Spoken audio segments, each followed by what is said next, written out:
చూడండి మీ అభిమాన సీరియల్స్ పూర్తి ఎపిసోడ్లు ఉచితంగా సన్ నెక్స్ట్ యాప్ లో టీవీలో ప్రసారమైన వెంటనే ఇప్పుడే యాప్ ని డౌన్లోడ్ చేసుకోండి.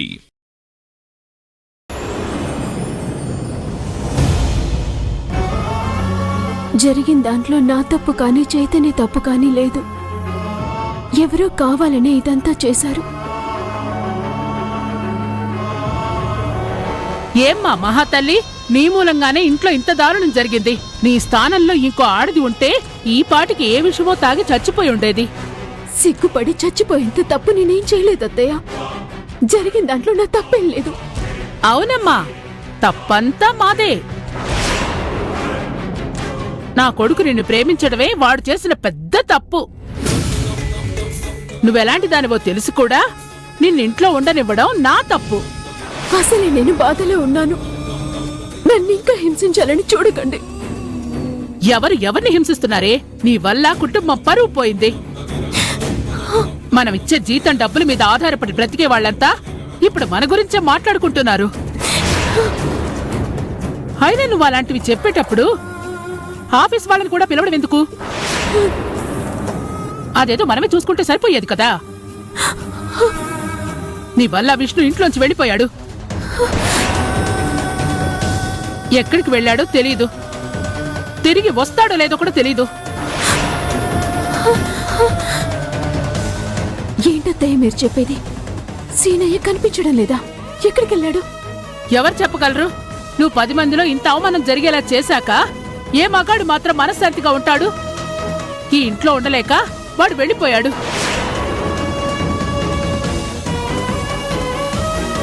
మళ్ళీ వస్తాడో లేదో కూడా తెలీదు. ఏమైంది కామాక్షి? ఇంకా ఏమవ్వాలి? నీ కూతురు చేసిన దిక్కుమాలిన పనికి నా కొడుకు ఇల్లు వదిలి వెళ్ళిపోయాడు.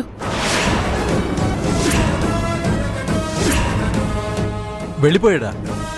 ఎక్కడికి వెళ్ళాడు? ఏమోనండి, ఈ మహాతల్లి సిగ్గు లేకుండా ప్రవర్తించింది కదా. కామాక్షి, ప్రతిదానికి నా కూతుర్ని నిందించుకో. జరిగిన దాంట్లో పద్మావతి తప్పేం లేదు. ఎవరో కావాలనే పద్మావతిని ఇరికించారు. నిజానికి ఆ పార్టీలో పద్మావతి చెప్పదలుచుకుంది వేరు. ఊరుకో మల్లీశ్వరి. పబ్లిక్ గా 10 మందిలో నా మొగుడంటే నాకిష్టం లేదు, పరాయి వాణ్ణి లవ్ చేస్తున్నానని సిగ్గు లేకుండా చెప్పిన నీ కూతుర్ని ఎలా సమర్థిస్తున్నావు?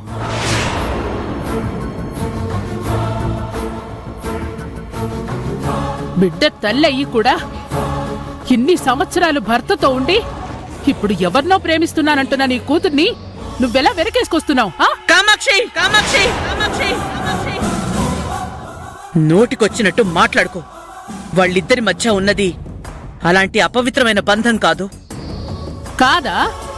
మొగుడు పక్కనే ఉండగానే ఆ ఇకయికలు పక్కపక్కలేంటి?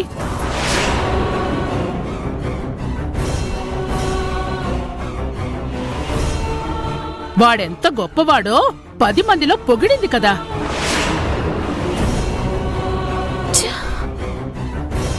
చివరికి పార్టీలో అందరి ముందు, మరీ ముఖ్యంగా భర్త ముందు వాడికి కేక్ తినిపిస్తుందా? ఆపండతయ్య, మీకు దండం పెడతాను, ఆపండి. అసలు జరిగింది పేరు. చైతన్య తన డైరీలో చనిపోయిన తన చెల్లెల్లా ఉంటానని రాసుకున్నాడు.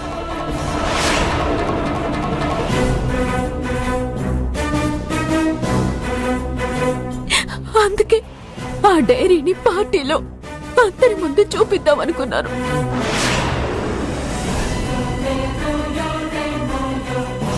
కానీ ఆ డైరీలోకి ఆ లెటర్ ఫ్లవర్ ఎలా వచ్చిందో నాకు తెలీదు. అదేదో నేర్చినమ్మా, ఇంకోటేదో నేర్చుకోలేదా అని బానే కథలు చెప్తున్నావు.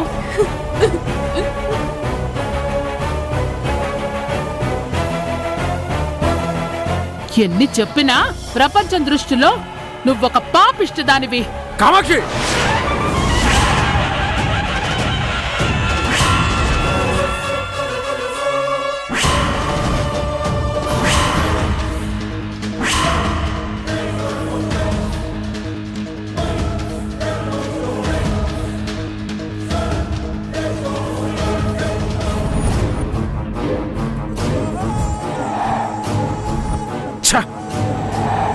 ఇంటి కోడల్ని పట్టుకొని నీ నోటుకొచ్చినట్టు మాట్లాడుకో. మీరు కూడా దాని మాయ మాటలు నమ్ముతున్నారా? మనసున్న వాళ్ళు ఎవరైనా నమ్మి తీరుతారు.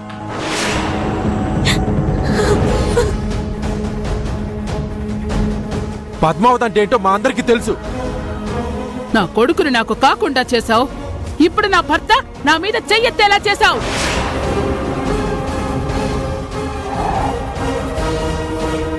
ఇంకా ఏం చేస్తావో చెయ్యి పద్మావతి. కామాక్షి, నువ్వు పదే పదే చెప్పడం వల్ల అబద్ధం నిజమైపోదు. పద్మావతి ఎప్పుడూ ఈ కుటుంబం బావుండాలనే కోరుకుంది. ఎంత కోరుకుందో అందరికీ తెలుసు. నా కోడలు పవిత్ర చనిపోవడానికి కారణం నీ కూతురే.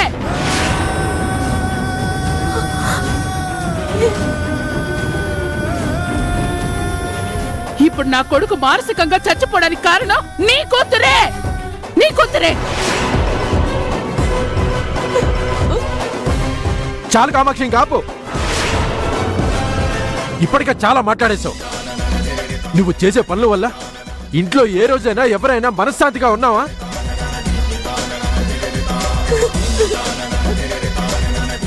నీ మాట నెగ్గాలన్న ఆలోచన తప్ప కుటుంబ క్షేమం గురించి ఎప్పుడైనా ఆలోచించావా? నాకు తెలుసు, ఇప్పుడు జరిగిన దాంట్లో ఖచ్చితంగా నీ హస్తం ఉండే ఉంటుంది. ఖచ్చితంగా ఉండే ఉంటుంది బావా. అక్క కోడల్ని బాధ పెడుతున్నాను అనుకుంటుంది, కానీ తను బాధ పెట్టేది తన కొడుకునే. ఒరేయ్ లవంగం! తగ్గక్క. ఇప్పుడు నీ అరుపుకి భయపడేవాళ్ళు ఎవరూ లేరు. కొడుకు కోడలు విడిపోవాలని కోరుకుంటున్నావు, అందుకే ఇదంతా చేస్తున్నావు. ఇప్పటికైనా మారు కామాక్షి. అందరూ సుఖంగా సంతోషంగా ఉంటాం. చెప్పింది అర్థం చేసుకుంటావని నా ఆశ. నువ్వు అర్థం చేసుకోలేవని నా నమ్మకం. రే లవంగం, విష్ణు ఎక్కడున్నాడో ఫోన్ చేయరా.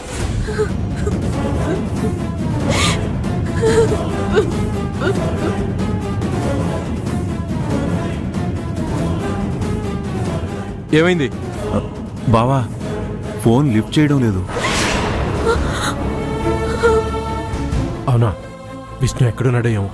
ఎక్కడున్నాడు వెతుకుదాం పద. పద బావా.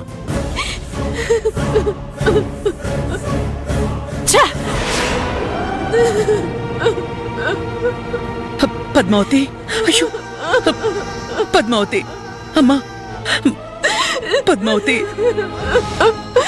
ఏడోకు. ఏం కాదమ్మా, ఏడోకమ్మా, ఊరుకో పద్మావతి.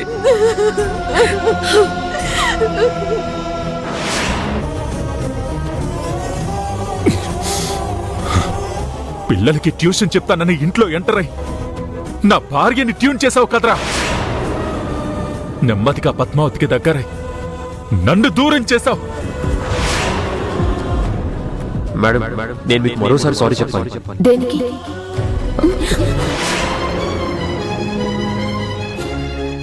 ఆ రోజు వనభోజనాల్లో అందరం ఆటపాటల మీద కాన్సంట్రేట్ చేస్తే నువ్వు మాత్రం పద్మావతి మీద కాన్సంట్రేట్ చేశావు.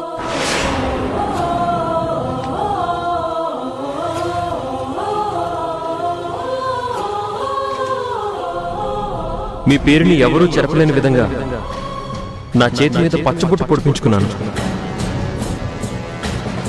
తనది చిన్నపిల్లాడి మనస్తత్వం సీనయ్య. ఆనందాన్ని, బాధని దాచుకోలేని ఒక ఎమోషనల్ మైండ్ సెట్ అతనిది.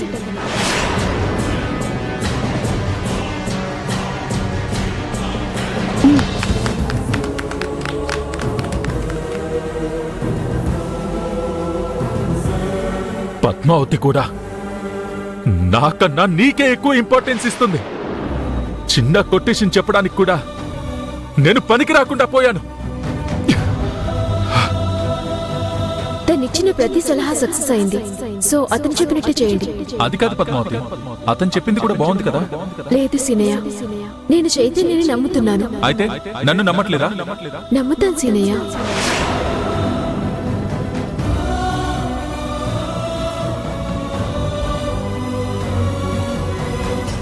నేను పద్మావతి హ్యాపీగా బయటకు వెళ్దాం అనుకున్నావు, కానీ నువ్వు తన్ని ఆఫీస్కి రప్పించుకున్నావు. తర్వాత రోజు పద్మావతి నన్ను బయటికి తీసుకెళ్తానని మాటిచ్చింది. మాట తప్పి నీతో పై షికారుకొచ్చింది.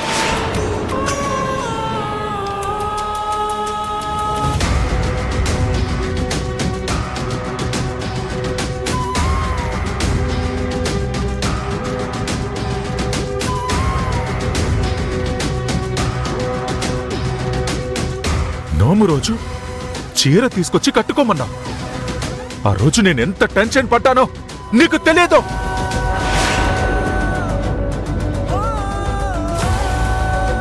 మీరు ఈ చీరలో చాలా అందంగా ఉంటారు. ఖచ్చితంగా నా కోసం కట్టుకుంటారు కదా?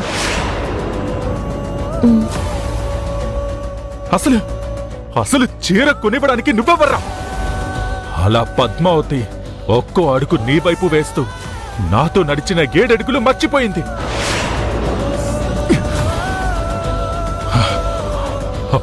ఆఫీస్లో మీ రాసలీలల్ని రహస్యంగా ఫోటోలు తీసి నాకు పంపిస్తున్నారు.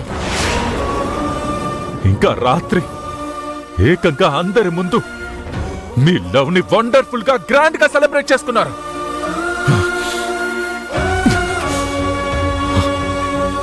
పద్మావతి అంటే నాకు ప్రాణం.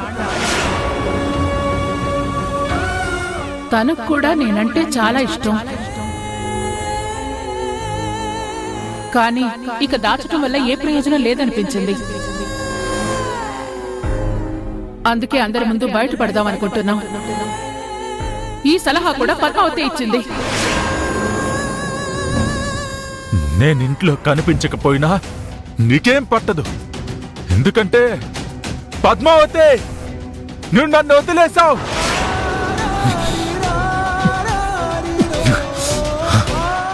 నువ్వింట్లోంచి వెళ్ళిపోతే నేను పిచ్చి వాళ్ళ ఊరంతా నీకోసం తిరిగాను.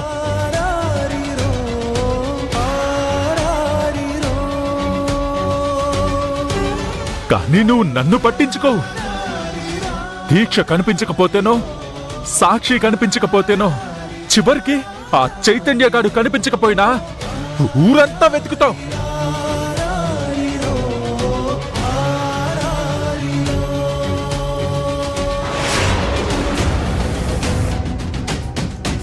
నా కోసం నీ దగ్గర ఒక కన్నీటి చుక్క కూడా లేదు. పేరుకి మాత్రమే భార్గవి.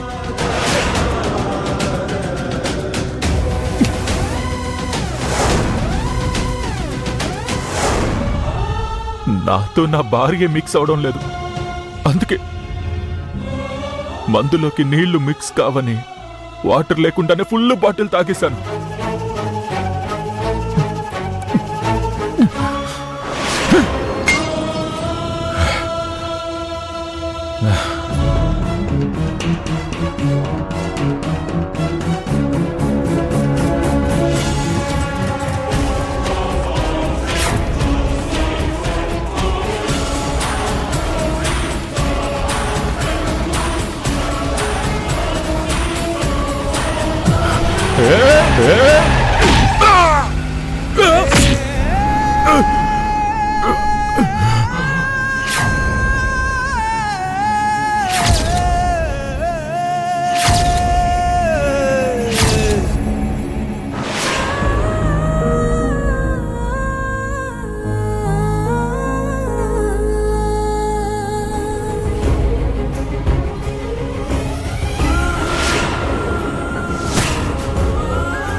సాక్షి,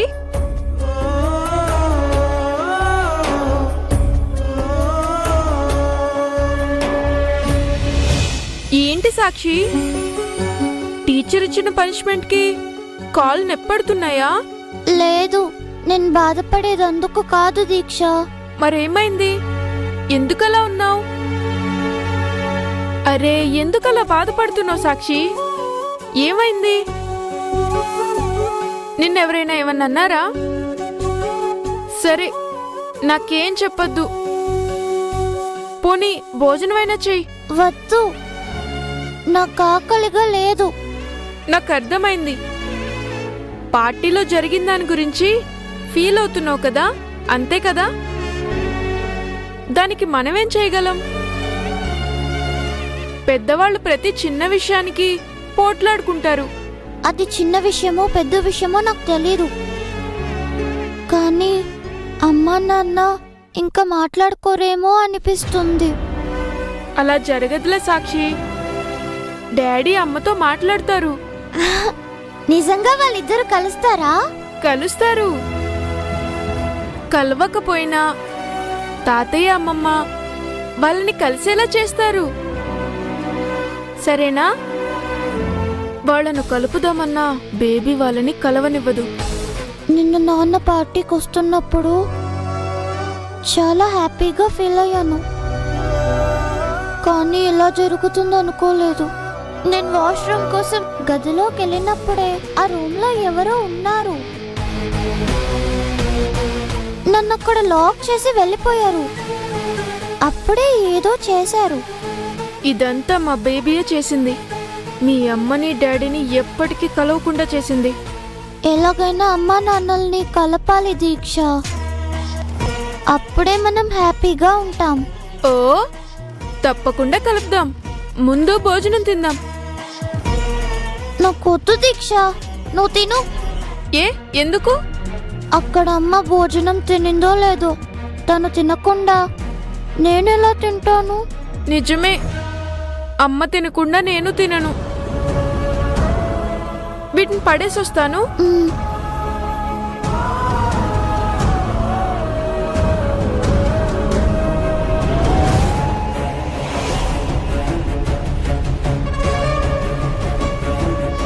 నువ్వు అలాగే కడుపు మార్చుకోవే. నేను మాత్రం శుభ్రంగా నీ బాక్స్ కూడా తినేస్తాను. అక్కడ మీ అమ్మ, ఇక్కడ నువ్వు ఇద్దరు బాధపడుతుంటే నేను మా బేబీ హ్యాపీగా ఉంటాం. అమ్మా నాన్నలు ఎప్పుడు కలుస్తారో తెలీదు. అంతవరకు అమ్మ బాధపడుతూనే ఉంటుంది పాపం.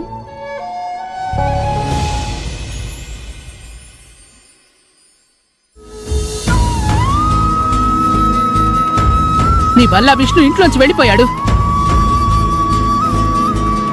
ఎక్కడికి వెళ్ళాడో తెలీదు, తిరిగి వస్తాడో లేదో కూడా తెలీదు.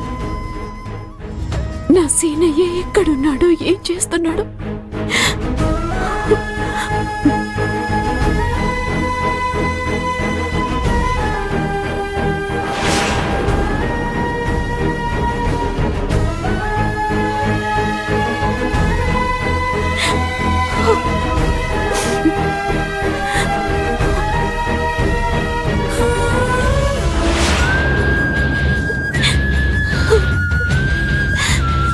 సీనయ్య, ఆ రోజు నేను ఆఫీస్లో ఉండగా నువ్వు కాల్ చేస్తే కాల్ లిఫ్ట్ చేయలేదు.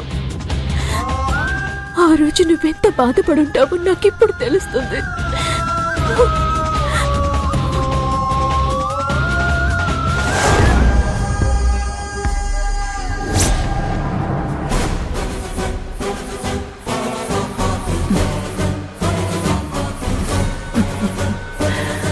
పద్మావతి, నీ బాధని నేను హ్యాపీగా సెలబ్రేట్ చేసుకుంటున్నాను. నీ కాపురం కూలిపోయింది. హ, నా పంతం నెరవేరింది. విష్ణు ఇక జన్మలో నిన్ను క్షమించడు.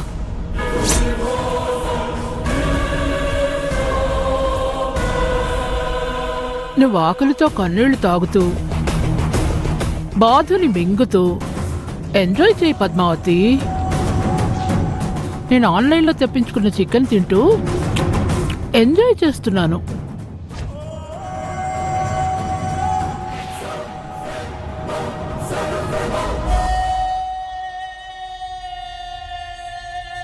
ఇది నా అసలైన పార్టీ. నేను గెలిచిన ఆనందంలో ఉన్నాను. నువ్వు ఓడిన బాధలో ఉన్నావు పద్మావతి. ఆ రోజు నా కొడుకుతో పాటు వ్రతం చేసుకున్నానని నా ముందు గర్వంగా తిరిగావు కదా. ఈరోజు అన్నీ కోల్పోయి తల దించుకుని ఏడుస్తున్నావు.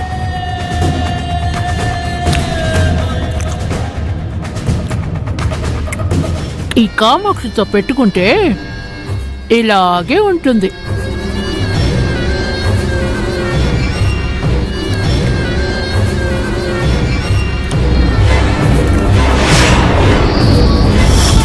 నా బిడ్డ ఎలా ఉన్నాడో ఎక్కడున్నాడో. ఈ మహాతల్లి పుణ్యమాని నా బిడ్డ నాకు దూరం అయిపోయాడు.